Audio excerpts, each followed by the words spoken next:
Boa noite, irmãos. Boa noite. Paz seja com todos. Amém. Para mim, nós ficamos muito felizes de estar aqui, porque realmente o tempo é corrido, mas nós fazemos o nosso tempo, né?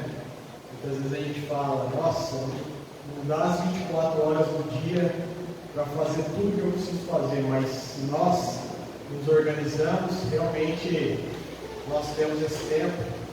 E o Fabiano já tinha, como ele disse, me chamado outra vez, mas nós estávamos com outra agenda. Como ele disse, eu tenho um trabalho com empresários, né? Sou pastor também, e muitas vezes a gente corre muito, né? Mas graças a Deus que nós estamos aqui e essa noite que o Senhor preparou para nós. Amém?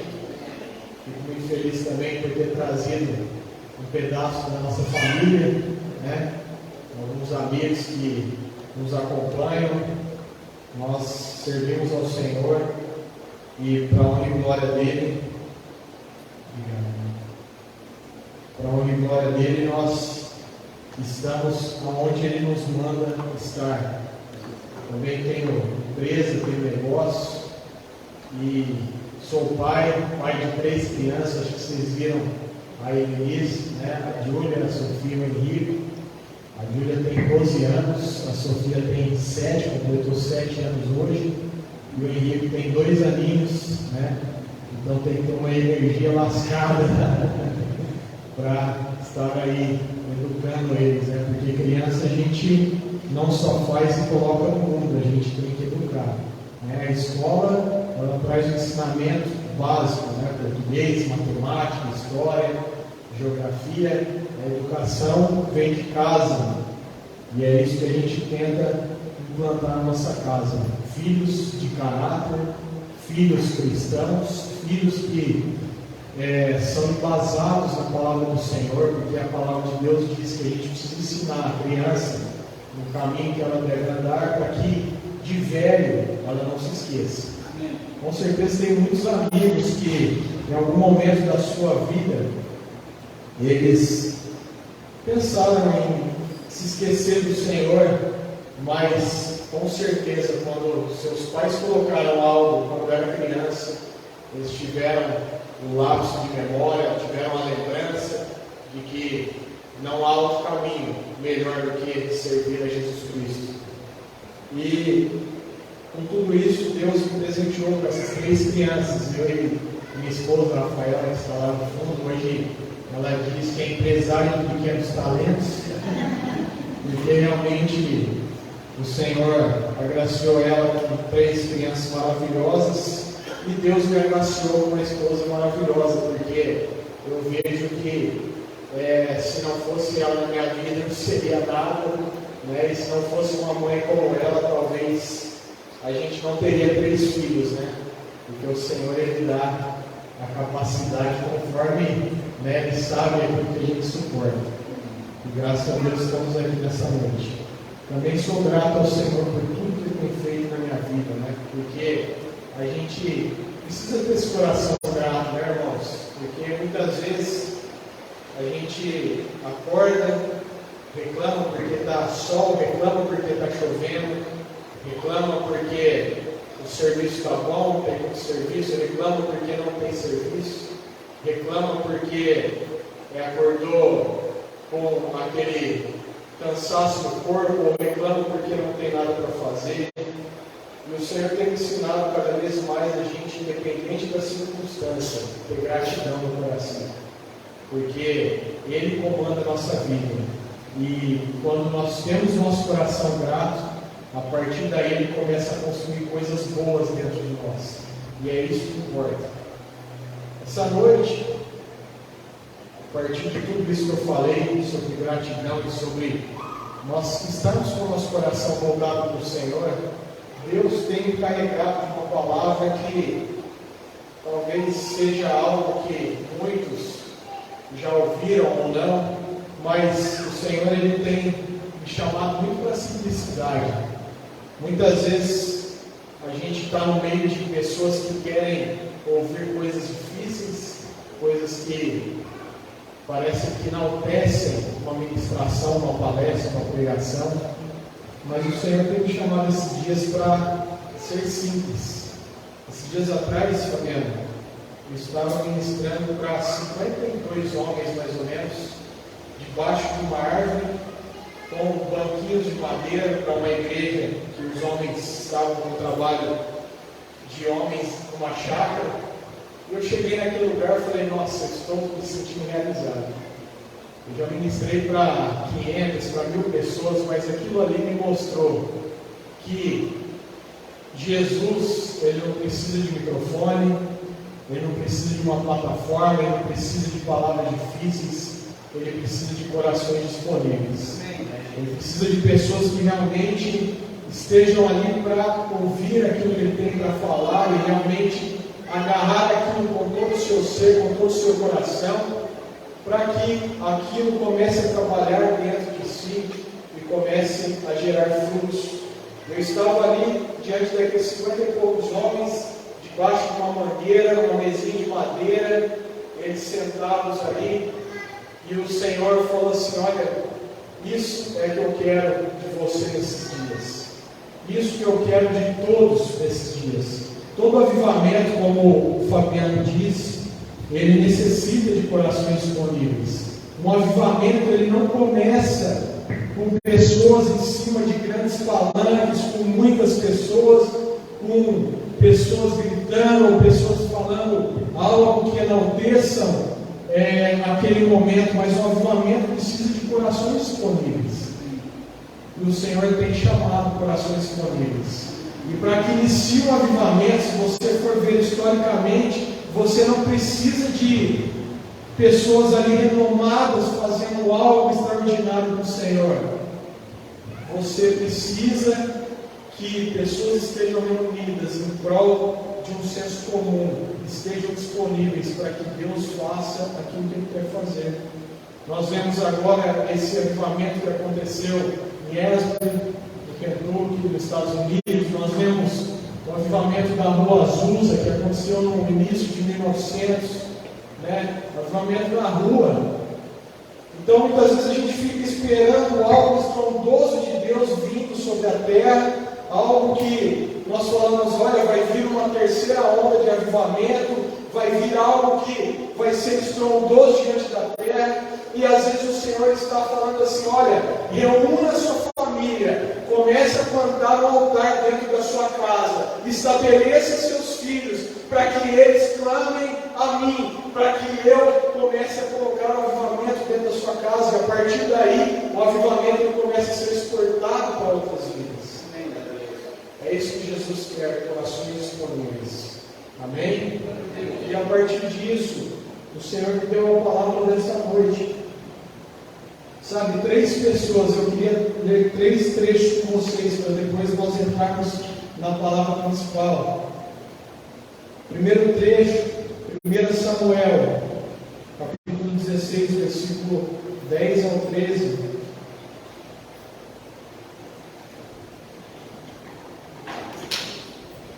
Primeiro Samuel, capítulo 16, do 10 ao 13. Amém? Todos acharam? Amém? Assim fez passar Jessé os seus 7 filhos diante de Samuel. Porém Samuel disse a Jessé, o Senhor não escolheu estes. Perguntou Samuel a Jessé, acabaram-se os teus filhos? Ele respondeu, ainda falta o mais moço, que está apacentando as ovelhas. Disse, pois, Samuel a Jessé, manda chamá-lo, pois não nos assentaremos à mesa, sem que ele venha. Então mandou chamá-lo e fez entrar. Ele era ruivo, de belos olhos e boa aparência. Disse o Senhor, levanta-te e unge-o, pois este é ele. Tomou Samuel o chifre do azeite e ungiu no meio de seus irmãos. Daquele dia em diante, o Espírito do Senhor se apossou de Davi. Então Samuel se levantou e foi para Ramá. Amém? Vamos ler agora Gênesis, capítulo 37, versículo 23 ao 28.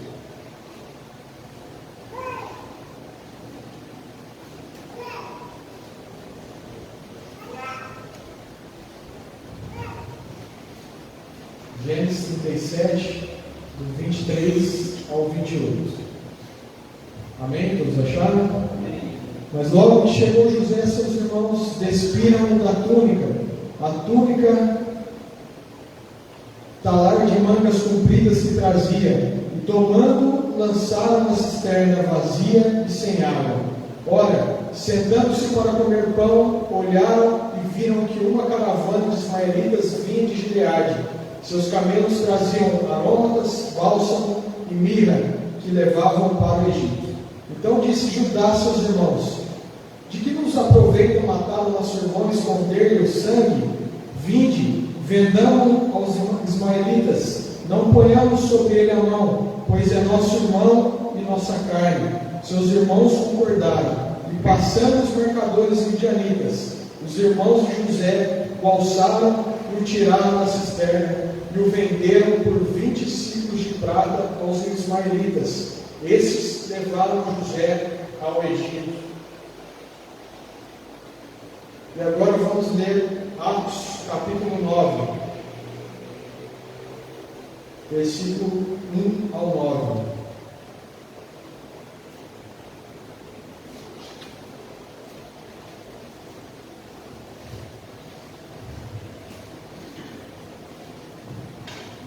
Atos 9, 1 ao 9.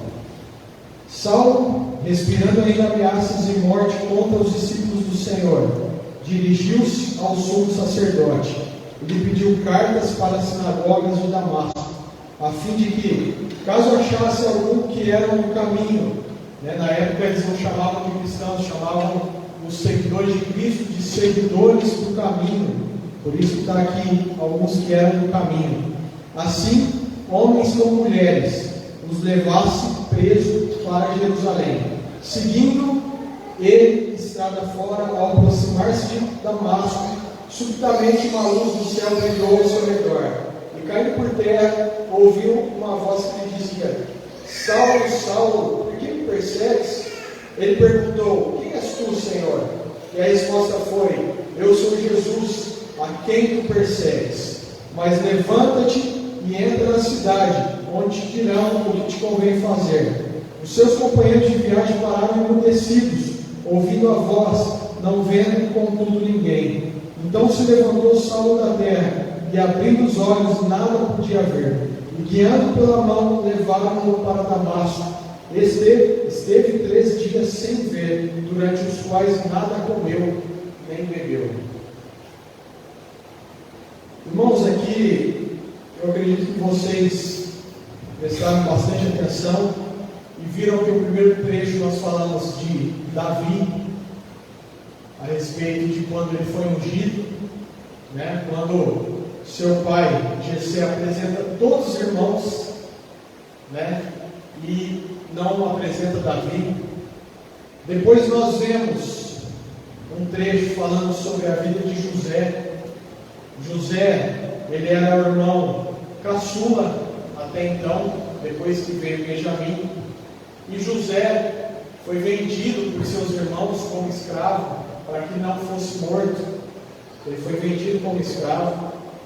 E depois nós vemos a vida de Paulo, que até então era Saulo. Paulo, que na época como Saulo era perseguidor de cristãos, ele era perseguidor dos seguidores do caminho, como eu disse. E de repente ele teve um encontro com Cristo diante de uma visão, e a partir dali sua vida muda.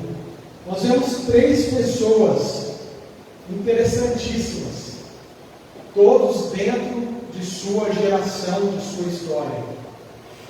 E uma coisa que me chamou a atenção diante dessa palavra, diante daquilo que o Senhor começou a colocar no meu coração, nessa palavra, foi uma frase do primeiro trecho que nós lemos, aonde Samuel pergunta para Jessé: acabaram todos os seus filhos? Eu estava pesquisando a raiz dessa palavra, e a palavra acabaram vem do hebraico tamã. Tamã significa ser e estar completo aos olhos de Deus. Quando muitas vezes nós vemos algo diante dos nossos olhos, que parece que está completo, muitas vezes diante dos olhos de Deus não está. E é aqui que eu queria comentar com vocês, porque a partir da simplicidade daquilo que Deus tem carregado no meu coração para sermos pessoas mais simples, pararmos de dificultar aquilo que é simples, o Senhor falou para mim, André, a partir desses 3 homens, nós vemos caras que não eram envolvidos com o cristianismo, pessoas que não tinham envolvimento com as questões religiosas da época, mas eram pessoas que carregavam características para ser os improváveis diante dos olhos dos homens, mas os prováveis diante dos olhos de Deus. E é isso que o Senhor tem falado conosco nesses dias, porque muitas vezes nós medimos as pessoas pela nossa régua moral, nós medimos as pessoas por aquilo que estamos vendo com o nosso visual terreno, e diante dos olhos de Deus Ele enxerga muito além daquilo que nós medimos. E Jesus, Ele tem colocado essas coisas nos nossos corações, porque muitas vezes a gente fala, Senhor, tudo que eu estou fazendo parece que nada está certo, tudo que, da forma como eu estou agindo, parece que nada está certo. E o Senhor muitas vezes olha para nós e fala assim, acabou tudo, será? O Senhor te faz essa pergunta nessa noite, será que acabou tudo? Será que diante das circunstâncias que você tem passado, será que acabou tudo? E aí eu vejo 3 características que me chamaram muito a atenção dentro dessa palavra, porque eram 3 caras nas suas gerações que faziam aquilo que era devido fazer. Davi era um pastor de rebanho, José era o caçula entre os irmãos, ele era, vamos colocar aqui, um ajudante do seu pai, enquanto os irmãos trabalhavam, José estava ali para ser um respaldo, para ajudar o seu pai. Jacó já era uma pessoa mais de idade, então José às vezes ia levar o mercado de Jacó para os seus irmãos, José ia pegar algo para o seu pai ali próximo da sua casa, e aí nós vemos uma outra pessoa dentro da sua geração que era um soldado que tinha incumbência de matar seguidores do caminho, né? Ele tinha aquela incumbência porque a lei, a régua moral dele exigia que ele fizesse isso. Paulo, ele era um cara de dupla cidadania. Nós estávamos estudando isso a semana passada no livro de Romanos, capítulo 1. Paulo, ele era um cidadão romano, não porque ele nasceu em Roma, ele nasceu na Turquia. Todos sabem que Paulo era de Tarso, né? Muitos já ouviram falar Paulo de Tarso. Paulo nasceu em Tarso, na Turquia. Só que essa região de Tarso era uma península romana, e Paulo era um cidadão romano, ou seja, ele tinha dupla cidadania, porque naquela época, se ele era judeu, ele era um cidadão judeu também, e sua família era judaica, só que ele era um cidadão romano, um cidadão judeu. Então ele era um soldado romano que perseguia seguidores do caminho que tinham saído do judaísmo, se convertido a Cristo e tinham saído das regras do judaísmo. E nós vemos 3 caras que trabalhavam de acordo com as suas épocas, de acordo com as suas gerações, mas que tinham características parecidas. A primeira delas eu queria citar para vocês aqui, que se chama convicção. Se vocês quiserem anotar, vai ser uma palavra bem explicativa nessa noite.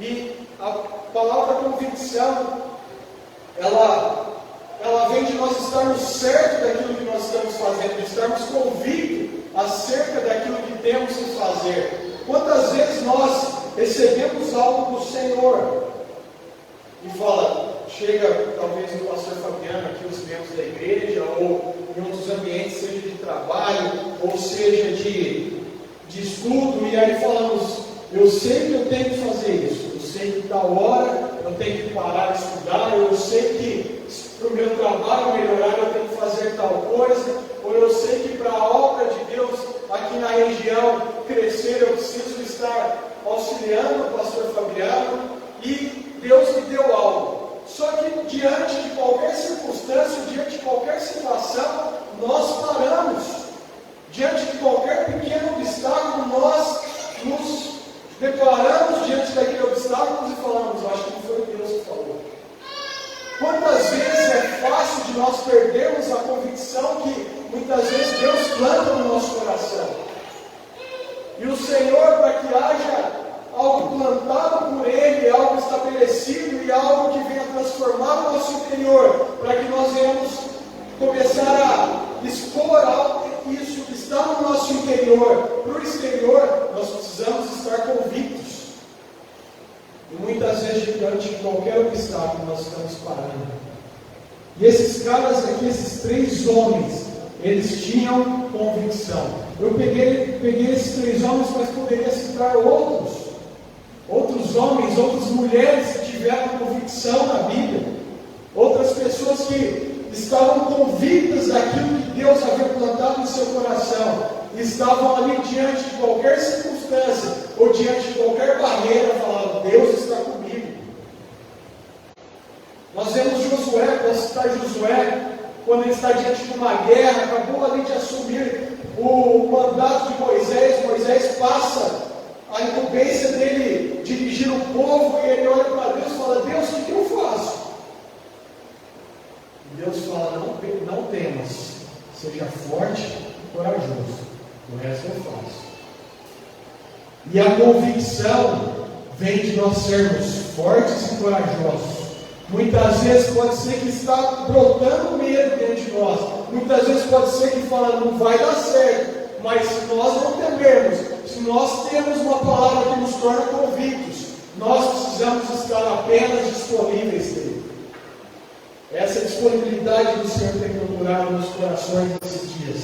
Não vai haver um plantamento de um avivamento, não vai haver um crescimento numeral de uma igreja, não vai haver pessoas sendo convertidas se nós não tivermos essa convicção no nosso coração. Seu trabalho não vai avançar, sua casa não vai prosperar se você não ter essa convicção no coração. Isso é algo importante, querido, porque isso são bases, isso são princípios para as nossas vidas. Não adianta nós falarmos: agora eu vou fazer uma campanha de 7 dias, agora o Senhor me mandou jejuar, que vai dar tudo certo. Não é só isso que vai te ajudar aqui. Se você não estiver convicto no Senhor, as coisas não vão acontecer. O segundo ponto que eu vejo: persistência. Eles tinham algo para fazer, e você vê a persistência de Davi diante de urso, diante de leão. Ele saía correndo? Sim ou não? Davi diante de um urso, aqui a palavra de Deus diz que Davi era um moço de boa aparência, né? Ruivo, devia ser uma estatura de 1,70 m. Imagina um cara desse se deparando com um leão. O que você faria se deparasse com um leão, Fabiano? Imagina, gente, diante de um urso. O cara tinha persistência. Ele era persistente, ele não parava diante de qualquer circunstância. Imagina José quando foi vendido pelos irmãos como escravo. Ele era o menininho do papai, né? Quando a gente olha aquele filhinho caçula e fala: esse é o menininho do papai, né? É o dentro da mamãe. José, ele era assim. José, como ele era o menor, ele estava mais junto de Jacó, mais junto do seu pai, e ele estava ali direto com o seu pai, porque ele era o menininho do papai. E nós vemos que diante de uma venda como escravo, ele vai trabalhar numa casa onde ele sofre um assédio sexual da esposa de Potifar. Diante desse assédio, ele é preso. Diante de uma injustiça, o cara é preso. Quando a gente olha uma injustiça e fala: nossa, que terrível, a gente se dói quando uma pessoa foi injustiçada. Quem já se doeu aí? Nós. Todos nós, acredito que todos já se doeram por uma pessoa injustiçada. José foi totalmente injustiçado. Ele é vendido como escravo, sendo que tinha família. Os escravos naquela época eram pessoas indigentes, pessoas que eram tacadas, tinham poços no meio do caminho. Pessoas que eram indigentes, às vezes caíam no meio desse poço, ou morriam lá, ou passavam, igual passou aqui a caravana dos ismaelitas. Eles eram pegos como escravos, a laço, como animais. Foi jogado numa casa onde ele foi assediado sexualmente. E ele permaneceu fiel, foi preso por permanecer fiel, né? Foi esquecido na cadeia por permanecer fiel. E aí nós vemos depois um cara chamado Saulo, até então, aonde ele tinha o objetivo, a tarefa de fazer algo, e ele tinha persistência naquilo que ele fazia. E o terceiro ponto, perseverança. Perseverança é diferente de persistência, porque persistência diante de qualquer circunstância, você persiste, você está ali fazendo. Perseverança é a pessoa que não se mantém abalável, ela é uma pessoa que se mantém inabalável diante de qualquer situação, ela persevera, ela está firme. E nós vemos 3 caras que perseveraram. Não tinham, talvez, características físicas comuns, não tinham, talvez, famílias em comum, não tinham trabalhos em comum, mas tinham aquilo que Deus precisa que a pessoa tenha para achar um coração que Ele possa usar. Deus, Ele usa algo improvável diante dos olhos dos homens para estabelecer algo poderoso. E irmãos, sabe o que o Senhor tem me falado? Que algo poderoso não é você sair na rua e ter uma multidão de 1000 pessoas esperando, sedenta, para você pregar para eles. Algo poderoso não é você ir num lugar e dar lá 10 mil reais para que essa pessoa possa começar a sua casa. Algo poderoso não tem a ver com aquilo que você está visualizando. Algo poderoso é quando você estabelece uma palavra e Deus começa a dar um crescimento. Isso é algo poderoso. Depende do Senhor, não depende da gente. Ele só precisa de um coração disponível. Ele só precisa de uma pessoa disponível. Sabe a hora que você sai na sua rua e você vê aquele vizinho que você não gosta? É o vizinho que te pega no carro, é o vizinho que você fala, nossa, esse cara é chato. Mas é o vizinho que o Senhor fala para você, vai lá e ama ele. Vai lá e dá um abraço nele, vai lá e fala de mim para ele, porque ele está precisando. Sabe quando você está enroscado de horário, você está apertado com os seus compromissos, e o Senhor fala, dá uma ligadinha para fulano de tal, porque ele está precisando ouvir a minha palavra. Dá uma ligadinha para o ciclano, porque ele está precisando ouvir uma palavra de um amigo. E a gente fica com aquilo no coração o dia todo e às vezes esquece de ligar. E Deus quer colocar algo poderoso através da simplicidade. Aqui eram 3 caras simples, irmãos. Davi não era rei ainda. José não era governador ainda. E Paulo não era Paulo que nós vemos tantas cartas escritas, um apóstolo fenomenal que escreveu cartas que perduram até hoje no nosso meio. Nós começamos, como eu disse, a ler, estudar Romanos e parece que a gente está vivendo os dias atuais. É algo maravilhoso. Esses 3 caras não eram o que eles eram naquela época. Eles não tinham nada de Deus. Eles não eram pessoas que estavam ali diante de situações gloriosas. Davi não ganhava guerras ainda. José não vendia o estoque do faraó para o mundo todo. Ele não era governador, ele não era nada. Paulo ele não era o apóstolo dos gentios. O cara que arrebanhava pessoas através de cartas. Irmão, se hoje se mandar um WhatsApp já é difícil, imagina as cartas. Sabe, a distância de Jerusalém até Roma, Paulo está preso em Jerusalém, ele manda uma carta para Roma, quase 4.000 quilômetros de distância. Imagina o jeito que deve ter chegado essa carta, Fabiano. E ele estabelece o livro, a igreja de Roma, o livro de Romanos, uma igreja que era pagã, uma igreja que tinha uma disseminação do farisaísmo junto com várias liturgias ali da época, e ele estabelece algo poderoso do Senhor, porque era dele, querido? Não, é do Senhor. Deus só precisava de um coração disponível.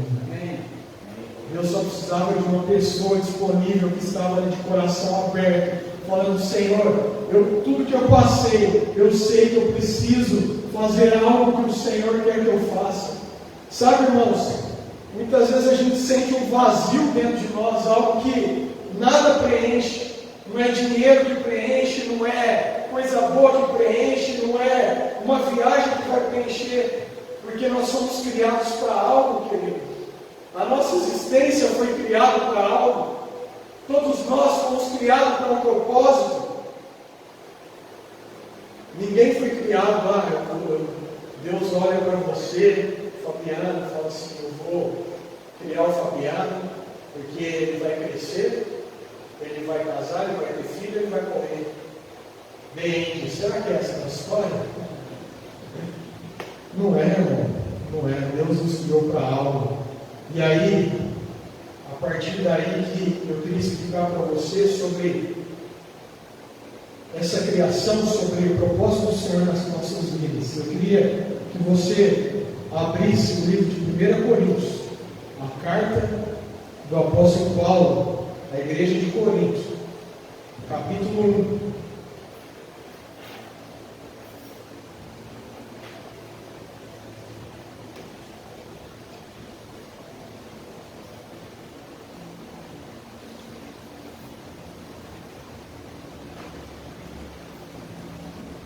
Versículo 26 ao 31.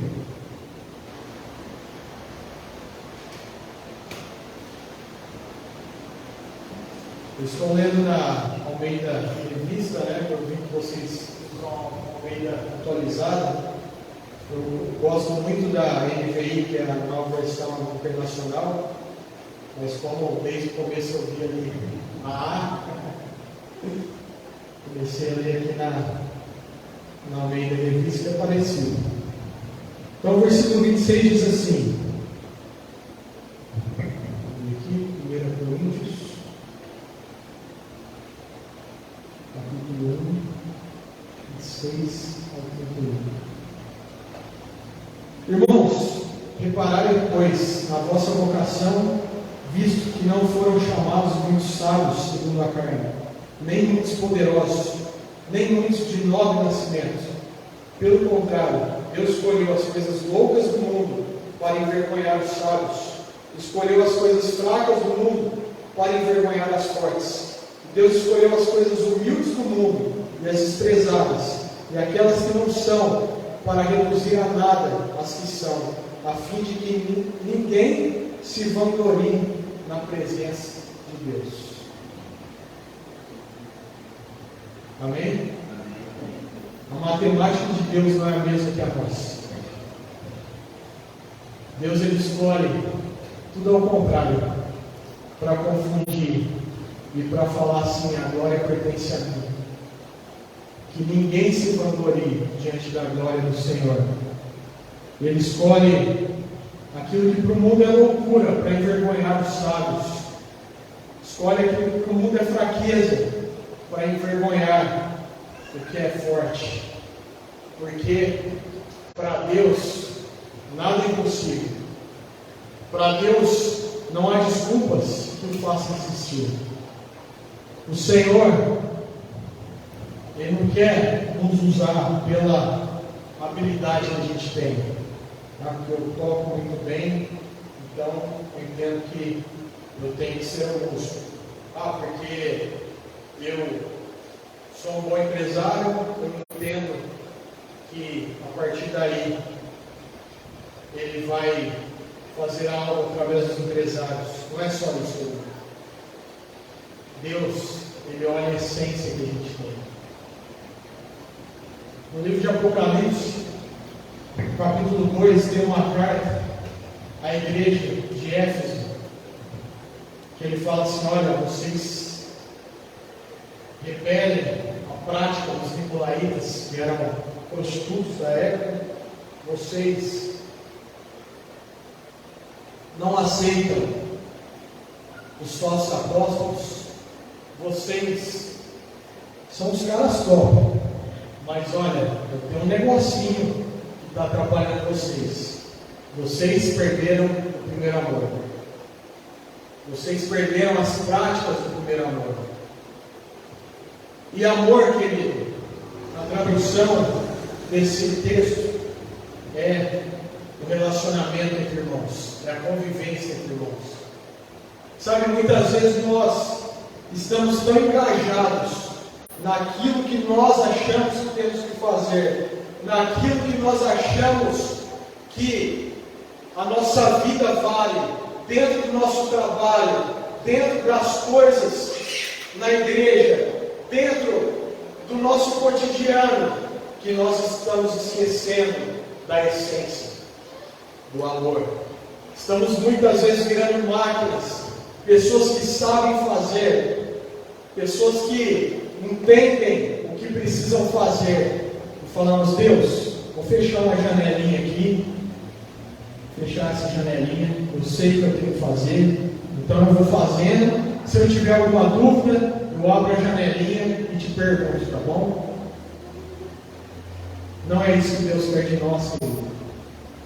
Porque a essência, o amor, é o que coloca a vida naquilo que nós fazemos.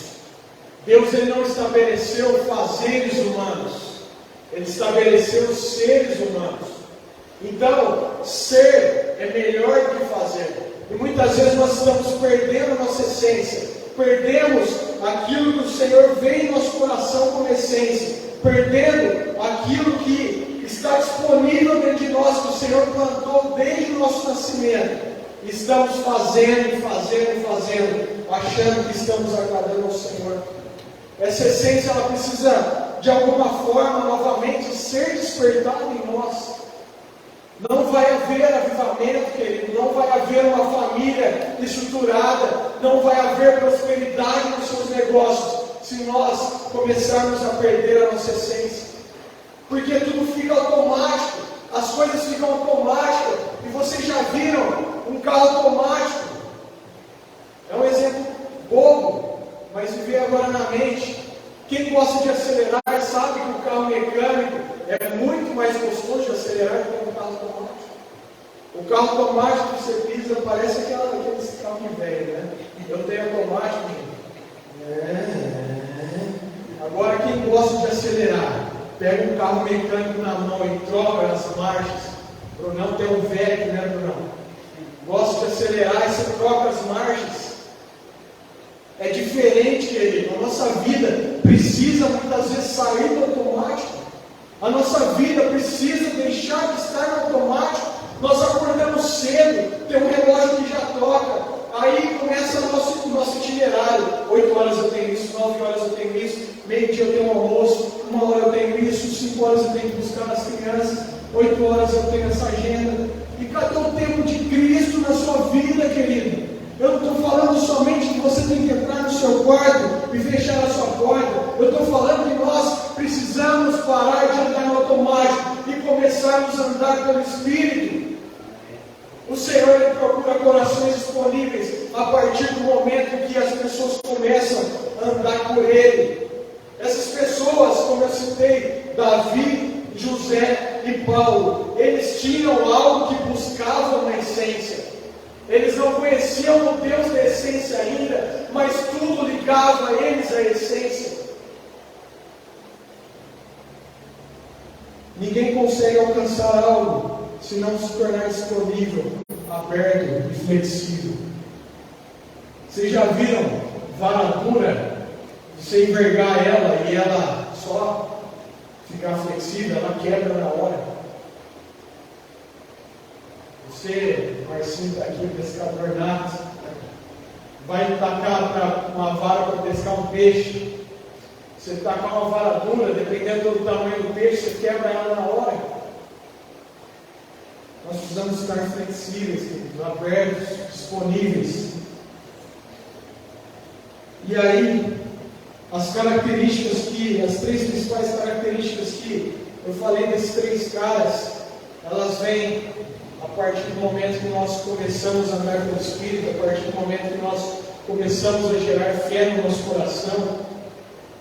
Sabe, quantas vezes nós estamos primeiro querendo ver para crer? A vida de Tomé, né, família? A vida de Tomé é querer ver primeiro.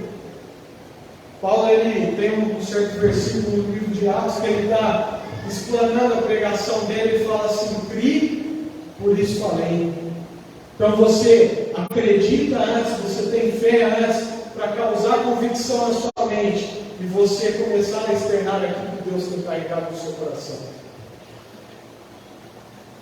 É muita coisa, é muita informação, mas se nós não estivermos assim, com os nossos corações disponíveis, nesses dias de peso, nesses dias de frieza e de amor, nesses dias onde as pessoas querem suprir o seu bel prazer, nós não vamos conseguir sustentar aquilo que Deus colocou no nosso coração. O Senhor tem estabelecido algo nessa geração para que nós comecemos a avançar, para gerarmos um avivamento nato dentro das nossas casas, dentro dos nossos corações.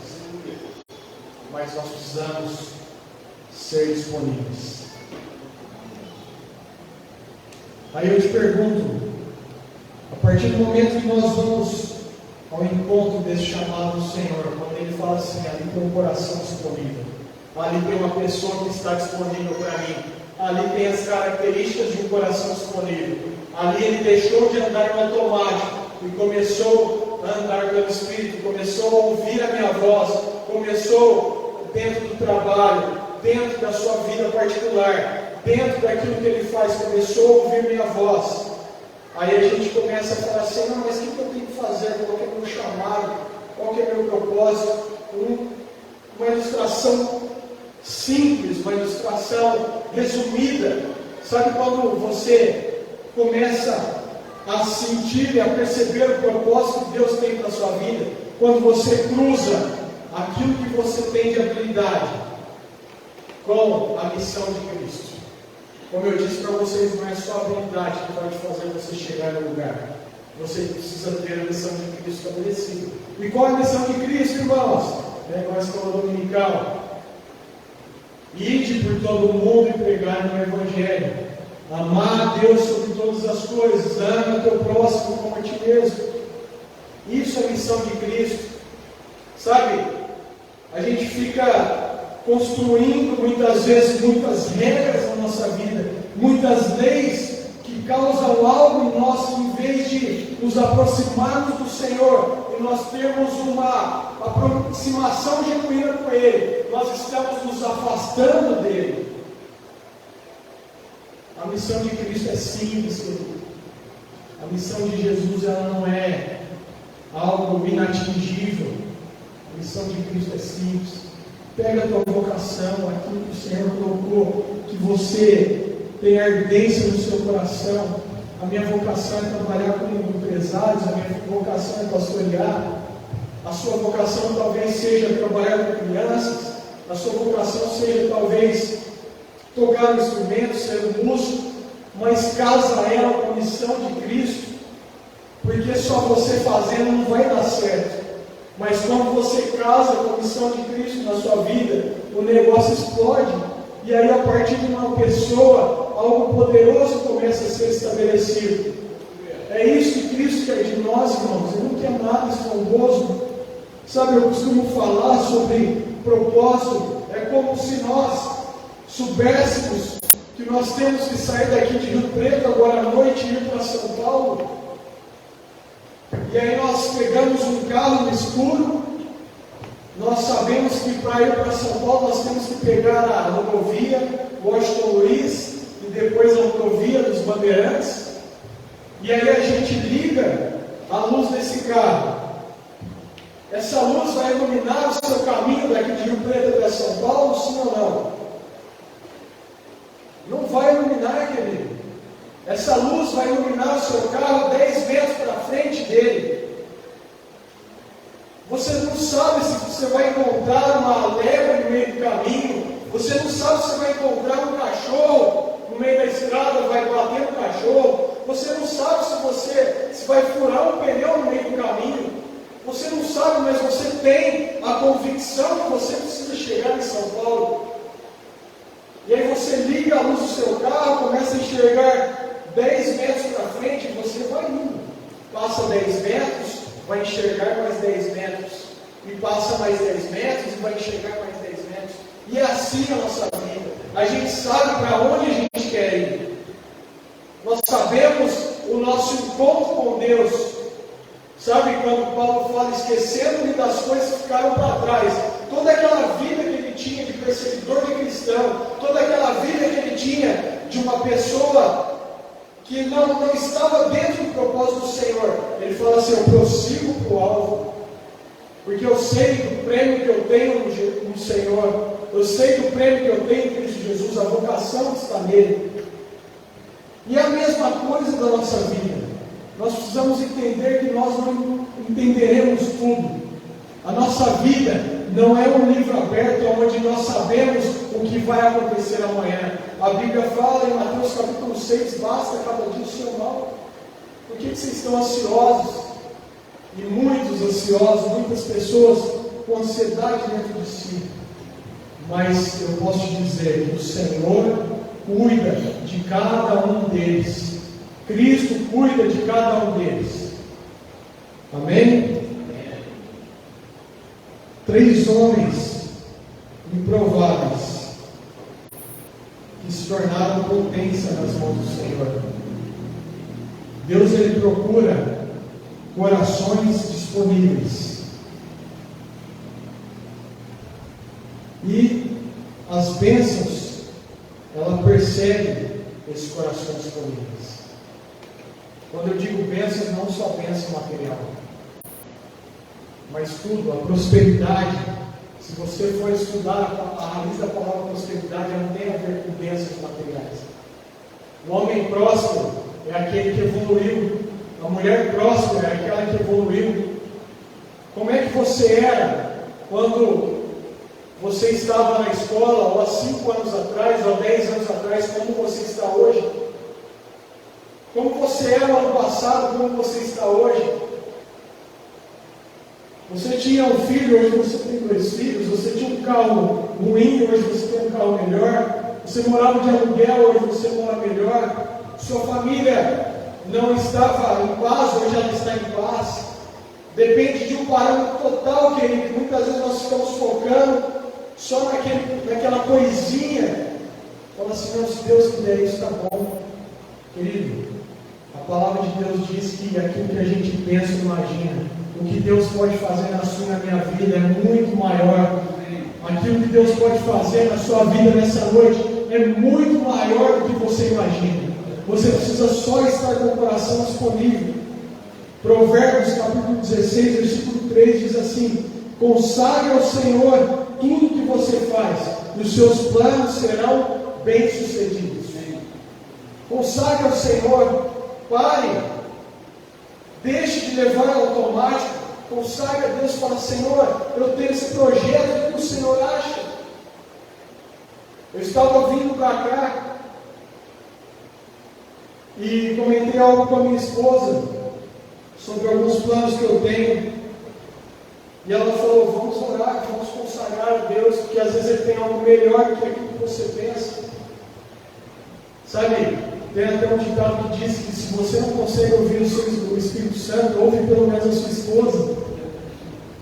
Porque é bem isso, querido. Porque muitas vezes nós estamos no olho do furacão, e eu posso te falar, às vezes o teu pastor, às vezes o irmão que está de fora, que é seu amigo, que é uma pessoa mais evoluída que você explanar e pedir oração, isso não é mal, isso não é ruim. Sabe, a gente está vivendo um mundo intolerante, onde a gente tem medo de falar, de expor os nossos planos para a pessoa que está do nosso lado. Então procure as pessoas certas. Mas não deixe de falar, porque às vezes você não está enxergando. E você precisa estar diante do Senhor, consagrando a Ele, falando: Senhor, eu preciso de um sinal. Deus, fala comigo. Eu não vou sair daqui enquanto o Senhor não falar comigo. Sabe, essa persistência que esses 3 caras tinham, muitas vezes a gente não tem. A gente ajoelha muitas vezes 5 minutos ali no nosso quarto e fala assim: Senhor, hoje não está falando comigo não, deixa quieto. E vai lá e faz o nosso jeito, aí dá errado. Aí a gente olha para cima e fala: nossa Deus, obrigado, hein? Estou aqui, sou um cara que vou na igreja, sou dizimista, e acontece isso comigo. Acho que Deus olha para nós e fala assim: homem de pouca fé, consagre ao Senhor, os seus planos serão bem-sucedidos. Não é seus planos vão ser lembrados, não, vão ser bem-sucedidos. É um princípio, uma palavra estabelecida. Seus planos serão bem-sucedidos. As bênçãos perseguem os corações disponíveis. Amém, querido? Sabe, nós precisamos refletir nisso nesses dias, porque muitas vezes nós estamos parando diante de qualquer circunstância, diante de qualquer probleminha. Para nós parece um problemão, mas para Deus não é nada. Para Deus, Ele olha um cara cru e transforma em rei. Ele olha um escravo e transforma em governador. Ele olha um perseguidor de cristãos e transforma no maior evangelista da época. Para Deus não há nada impossível, querido. Amém? Se coloque de pé nesse momento. Sabe, seus olhos fechados nessa hora. Eu queria fazer uma oração por você. Eu queria que você pensasse nisso, porque muitas vezes nós temos aquele complexo de inferioridade. Tem até uma música que fala, dizendo às vezes que a gente não é ninguém, né? Mas essa inferioridade diante de Deus não é nada. Deus, Ele transforma o complexo em algo poderoso na mão dele. O Senhor transforma a autoestima baixa em uma autoestima elevada, moldada por Ele. Deus, Ele transforma o humilde em uma pessoa elevada, ao mesmo tempo Ele pode transformar o soberbo e abater ele. Então nós precisamos estar atentos àquilo que Deus quer das nossas vidas, porque Jesus, Ele está procurando corações disponíveis nesses dias, para trazer um avivamento no meio da igreja, para trazer algo poderoso no meio das famílias, para trazer algo estabelecido no meio do seu negócio, da sua empresa. Jesus, Ele está procurando corações disponíveis. E aí eu queria que você refletisse nesse momento de coração aberto ao Senhor, de olhos fechados.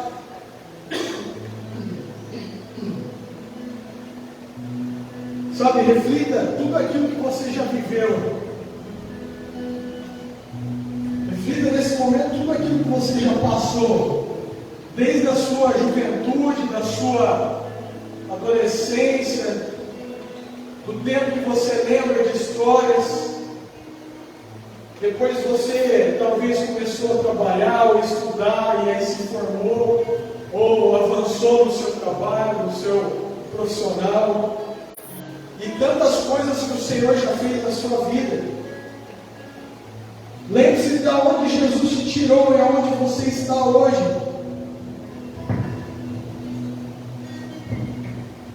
Do cara que você era, da mulher que você era, o que você é hoje.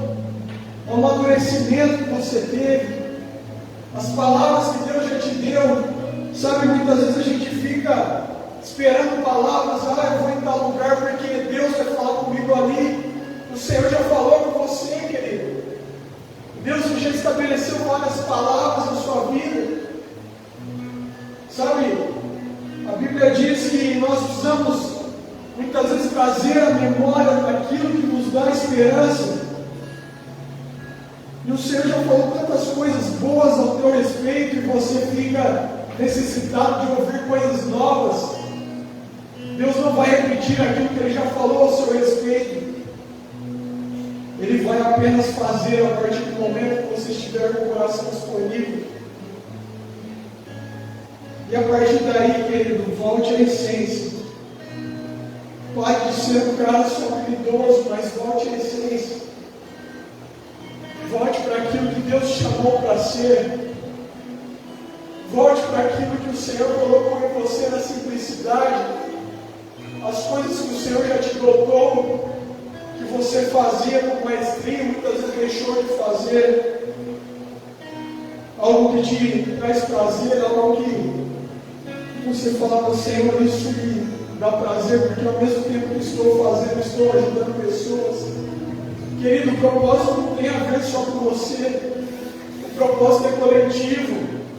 O propósito, você olha assim e fala assim, só eu estou sendo bem sucedido. Isso é egoísmo, irmão. Isso é egoísmo. Quando o propósito é estabelecido, ele atinge outras pessoas.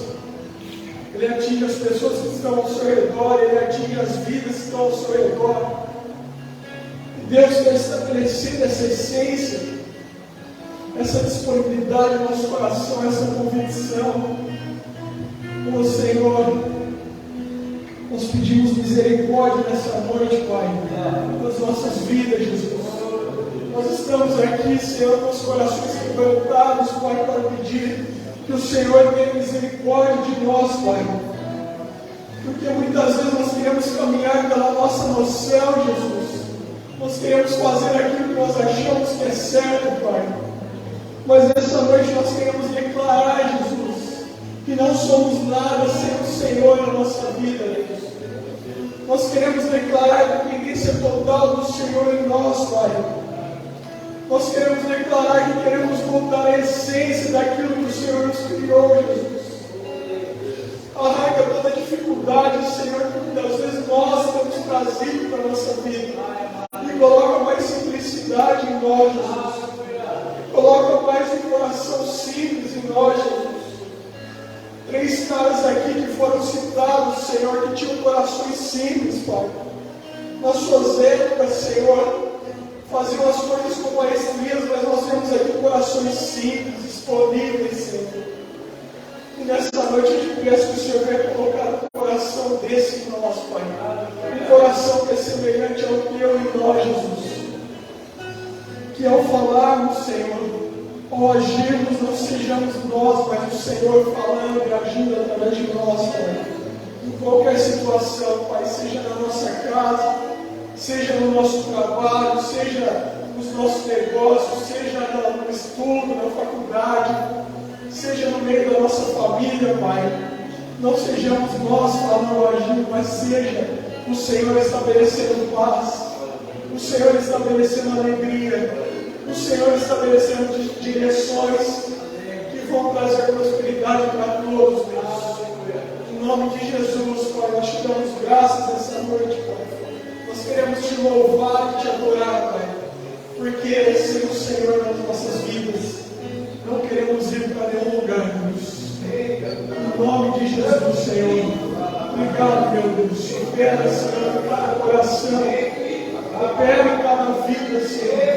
Restaura, Senhor. Renove em nós os sonhos que muitas vezes perdemos, Senhor. Pedimos em Ti, Pai. Sonhos que eram de avançar, Senhor. Sonhos que eram de estabelecer coisas no Teu reino, Jesus. Sonhos que eram de estabelecer uma família em Ti, Pai. Senhor, renova nessa noite esses sonhos, Deus. Renova nessa noite esses sonhos, Pai. Nós clamamos a Ti, Senhor. Não somos nada sem o Senhor em nossas vidas, Jesus. Precisamos, Senhor, mais um ar que respiramos da presença em nós, Jesus. Precisamos, Senhor, que o Teu altar seja estabelecido sobre cada casa, sobre cada coração, Senhor, sobre essa igreja, sobre as igrejas de Rio Preto, Pai, sobre todas as igrejas de Rio Preto, Senhor. Temos um projeto, Senhor, de avivamento nessa cidade, Deus, mas nós não podemos fazer nada, Senhor, se o Senhor não for na frente, Deus.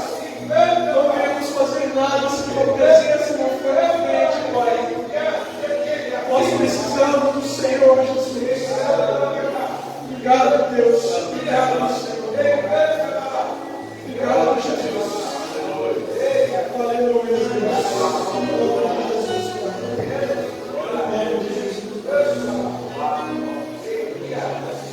Aleluia, Jesus. Aleluia.